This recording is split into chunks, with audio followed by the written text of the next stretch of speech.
A paz do Senhor, sejam bem-vindos a mais uma leitura bíblica. Estaremos lendo 1 Coríntios, capítulos 5, 6 e 7.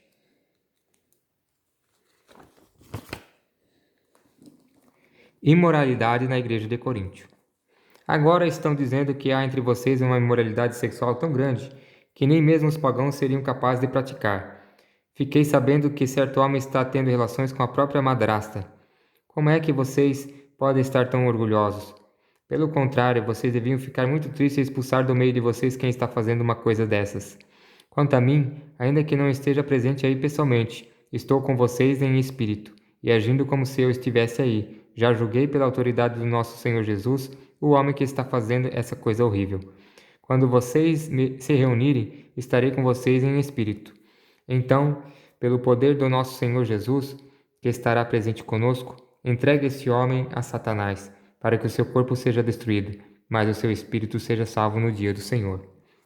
Não está certo que vocês estejam orgulhosos. Vocês conhecem aquele ditado: um pouco de fermento fermenta toda a massa. Joguem fora o velho fermento do pecado para ficarem completamente puros. Aí vocês serão como uma massa nova e sem fermento, como vocês de fato já são. Porque a nossa festa de Páscoa está pronta agora que Cristo, nosso Cordeiro da Páscoa, já foi oferecido em sacrifício. Então, vamos comemorar a nossa Páscoa não com o pão que leva fermento, o fermento velho do pecado e da moralidade, mas com o pão sem fermento, o pão da pureza e da verdade. Na outra carta que escrevi a vocês, eu recomendei que vocês não tivessem nada a ver com gente imoral. Eu não quis dizer que neste mundo vocês devem ficar separados dos pagãos, que são imorais, avarentos, ladrões ou que adoram ídolos, pois para evitar essas pessoas vocês teriam de sair deste mundo. O que eu digo é que vocês não devem ter nada a ver com ninguém que se diz irmão na fé, mas é imoral, ou avarento, ou adora ídolos, ou é bêbado, ou difamador ou ladrão.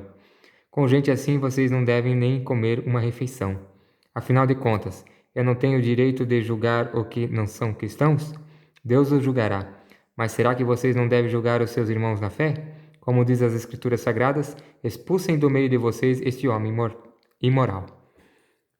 Capítulo de número 6. Pessoas contra irmãos na fé. Capítulo de número 6. Processos contra irmãos na fé. Quando algum de vocês tem uma queixa contra um irmão na fé, como se atreve a pedir justiça a juízes pagãos, em vez de pedir ao povo de Deus que resolva o caso? Será que vocês não sabem que o povo de Deus julgará o mundo?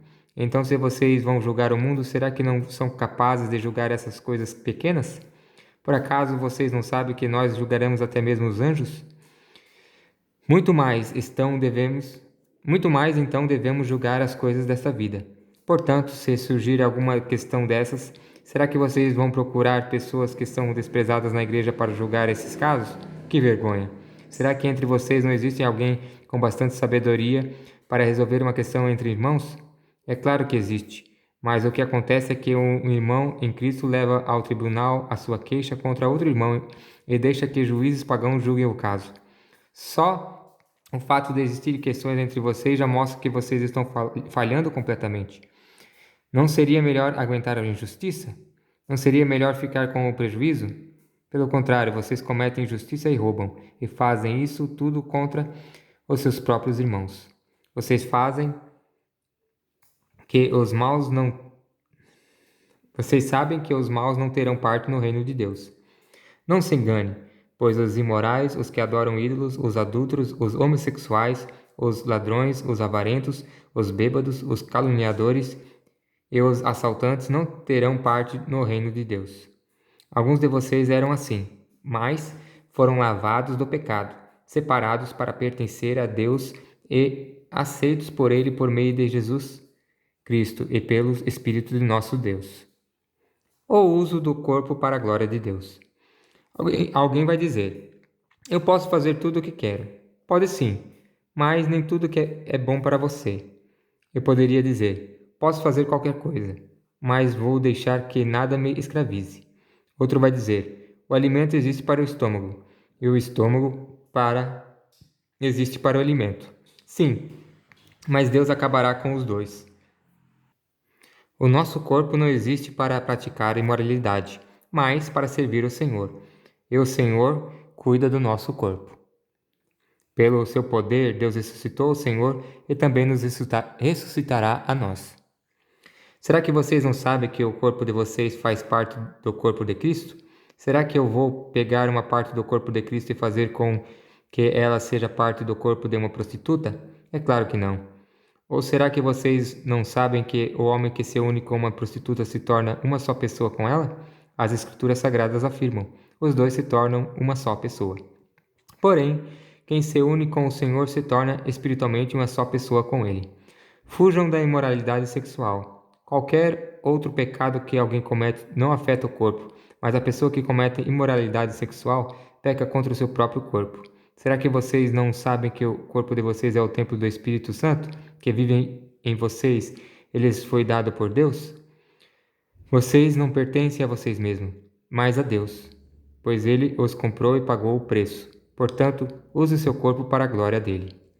Capítulo de número 7. Conselhos sobre o casamento. Agora vou tratar dos assuntos a respeito dos quais vocês me escreveram. Vocês dizem que o homem faz bem em não casar, mas eu digo, já que existe tanta imoralidade sexual, cada homem deve ter a sua própria esposa, e cada mulher o seu próprio marido. O homem deve cumprir o seu dever como marido e a mulher também deve cumprir o seu dever como esposa. A esposa não manda no seu próprio corpo. Quem manda é seu marido. Assim também o marido não manda no seu próprio corpo. Quem manda é a sua esposa. Que os dois não se neguem um ao outro, a não ser que concordem em não ter relações por algum tempo a fim de se dedicar à oração, mas depois devem voltar a ter relações, a fim de não caírem nas tentações de Satanás por não poderem se dominar. Não digo isso como uma ordem, mas como uma sugestão. Realmente eu gostaria que todos fossem como eu, porém cada um tem o dom que Deus lhe deu. Um tem este dom e o outro aquele. Aos solteiros e às viúvas eu digo que seria melhor para elas ficarem sem casar como eu. Mas se vocês não podem dominar o desejo sexual, então casem, pois é melhor casar do que ficar queimando de desejo. Para os que já estão casados, tenha um mandamento que não é o meu. Para os que já estão casados, tenho um mandamento que não é o meu, mas do Senhor, que a mulher não se separe do seu marido. Porém, se ela se separar, que não case de novo, ou então que faça as pazes com o marido. E que o homem não se divorcie da sua esposa. Aos outros digo eu mesmo, e não o Senhor. Se um cristão é casado com uma mulher que não é cristã, e ela concorda em continuar vivendo com ele, que ele não se divorcie dela. E se uma mulher cristã é casada com um homem que não é cristão, e ele concorda em continuar vivendo com ela, que ela não se divorcie dele, pois Deus aceita o homem que não é cristão por ele estar unido com a sua esposa cristã, e aceita a mulher que não é cristã por ela estar unida com seu marido cristão. Se não fosse assim, os filhos deles não pertenceriam a Deus. Mas sendo assim, eles pertencem. Porém, se o marido não cristão ou a esposa não cristã quiser o divórcio, então que se divorcie. Nesses casos, o marido cristão ou a esposa cristã estará livre para fazer como quiser, pois Deus chamou vocês para viverem em paz. Esposa cristã, como é que você pode ter a certeza de que não vai salvar o seu marido? E você, marido cristão, como é que você pode ter a certeza de que não vai salvar a sua esposa? Uma vida de obediência a Deus. Cada um deve continuar vivendo de acordo com o dom que o Senhor lhe deu e na condição em que se encontrava quando Deus o chamou. É essa a regra que eu ensino em todas as igrejas. Se um homem judeu que é circuncidado aceita o chamado de Deus, ele não deve tirar as marcas da circuncisão. E se um homem não judeu que não é circuncidado aceita o chamado de Deus, ele não deve se circuncidar-se.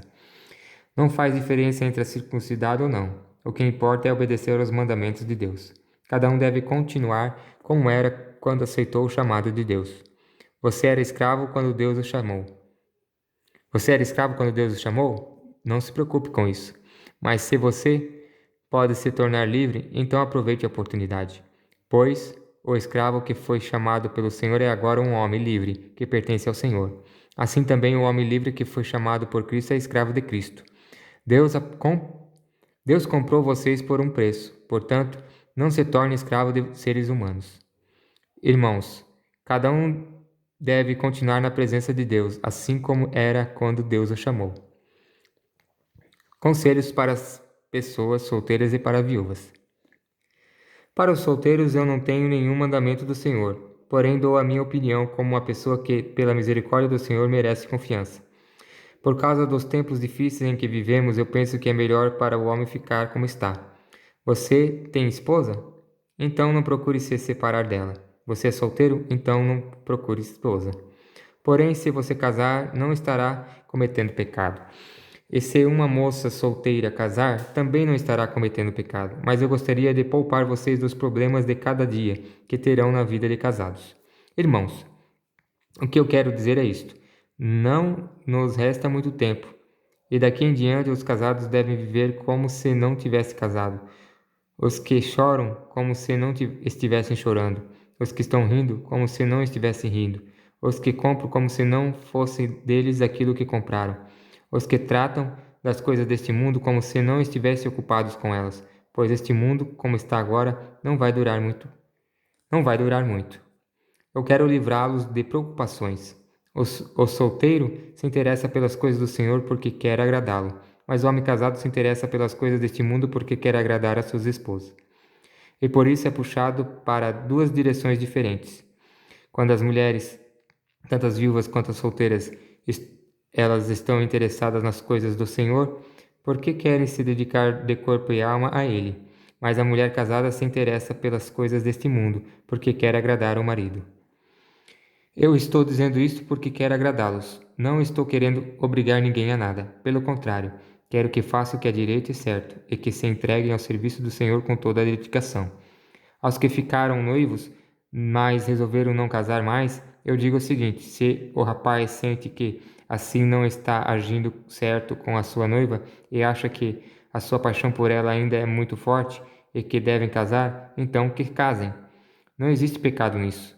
Mas se pelo contrário o rapaz não se sente na obrigação de casar, se está sendo que a casar, se está mesmo resolvido a ficar solteiro, e se é capaz de dominar a sua vontade e já resolveu o que deve fazer, então faz bem em não casar com a moça.